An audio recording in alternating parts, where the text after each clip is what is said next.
बिस्मिल्लाहिर्रहमानिर्रहीम। मोअज़्ज़ज़ नाज़रीन, ये है सईदा वॉइस चैनल और मैं हूँ आपकी दोस्त सईदा।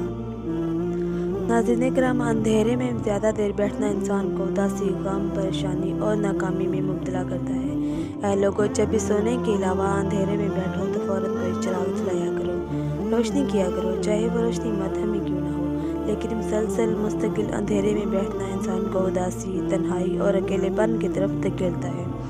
जो शैतानी ताकतें, चाहे नज़र हसद की हो या जादू ज़ात की, वो इंसान पर जल्दी हावी होती हैं और इंसान नाउमीद होने लगता है। रोशनी में बैठना या इंसानों के साथ बैठना इंसान को उम्मीद, यकीन और खुशहाली की तरफ धकेलता है। तभी इंसान की आदतें इंसान को कामयाब करती हैं और चंद इंसान की आदतें इंसान को नाकामी की तरफ धकेलती हैं। जो इंसान जिस तरह से आज सोचेगा, उसका कल भी वैसे ही उसके सामने आएगा।